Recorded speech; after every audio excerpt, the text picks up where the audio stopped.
Amandla! Amandla! Awethu!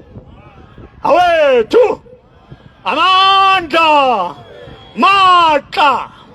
Matla! Kyaruna! Kyaruna! Matimba!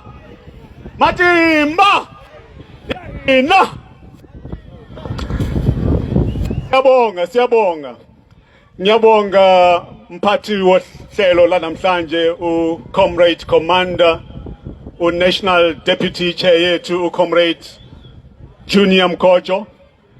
Ngiyabonga members of the National High Command enikhona namhlanje la kulo mcimbi wethu wokubhiyoza ukuthi sesiceda unyaka sesiyiphathi esasamangaza amaphathi amaningi. Ngiyabonga ukwakhona kwenu la phakathi kwethu i-provincial detachment ehambelwa phambili uComrade uAdvocate Mkhwebane. Ngithanda ukubonga ukuthokoza abefundisi bekhona phakathi kwethu namhlanje la. Ngiyathokoza futhi ukwamukela amakhosi abondaba ezitha abakhona ngaphakathi kwethu la namhlanje. Ngiphinde futhi ngibonge abantu bala eMkhondo abaye bayenza ukuthi sithole nabanye abakuma regions amathathu akula province sithole ama city angu 8 kule provincial legislature. Ngithi bantu bamkhondo amandla kinina. Siyabonga Kharisibande kuloko esikwenzile. Siyabonga.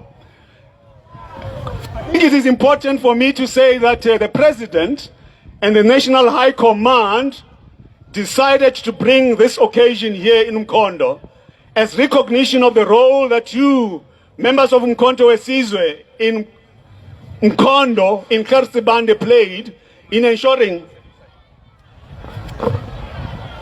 Amandla! Amandla! Bengisathi ukuba kwethu la kule ndawo namhlanje size ukuthi sizothokoza nani ngoba i-National High Command ibone ukuthi kumqoka ukuthi i-celebration yomkhonto wesizwe masiloko sizilungisela ilanga le-15 ne-16 zika December sibe nayo la eMkhondo. Amandla! Kumqoka, it's extremely important. The National Deputy Chairperson ne Provincial Convener bebangichazela ukuthi kungani sibhiyoza siba nalomcimbi. Kumqoka kakhulu ukuthi sazi sibuyaphi. Ubaba uMsholozi waba nevision. Niyazi ningi lethu sibuya kogogo.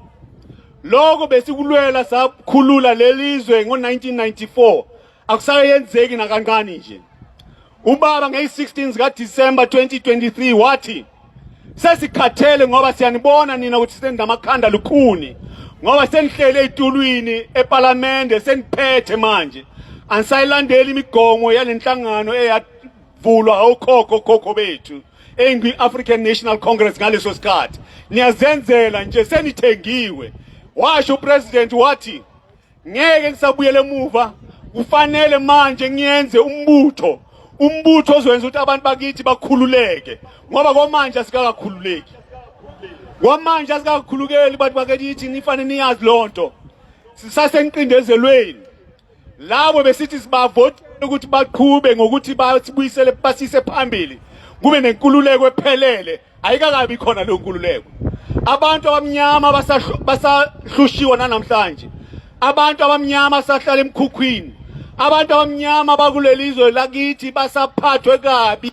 Bahlala bangabi nemsebenzi nokudla. Ingane zabo asithola imfundo efanele. Ubaba wathi masime simise lo mbuso okuwumkhonto wesizwe.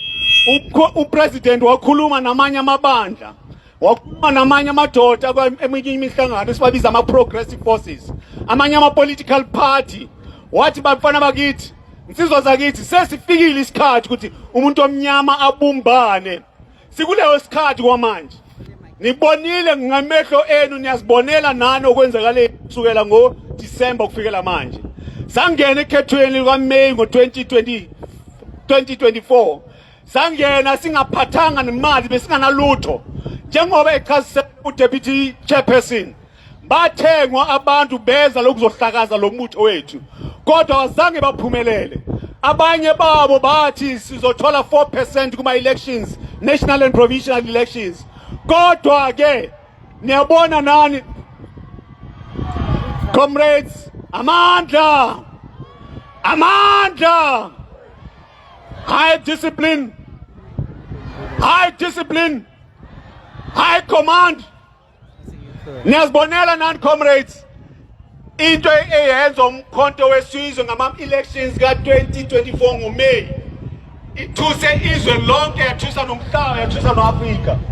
Kwamanje namanje comrade niyabona niyena awubamba members eParliament lapha. Abantu abaningi bengacabangi sinaba nama-members angu-58 eParliament. Lokho ke kuyakhomba ukuthi umkhonto wesizwe umbutho okhulayo ngazo zonke iy'khathi. Niyazi comrades ukuthi kule langa lanamhlanje nje silokhu sibhiyoza la sizimisela ukuthi sime sonke sibambane ngezandla. Singakhohlwa comrades ukuthi sibuyaphi. Singayikhohlwa into la sibuya khona comrades. Lo mcimbi esiwubamba namhlanje sithi siyabonga kinini abantu baseMpumalanga. Ngoba kwenzakele akuzange kuze kwenzakala. Ayikho political party ekhe yayenza lokho sikwenzayo kwamanje. So thina siwumkhonto wesizwe siyi-National High Command sithi siyabonga kodwa nazi inde le ndlela isasende kakhulu le ndlela.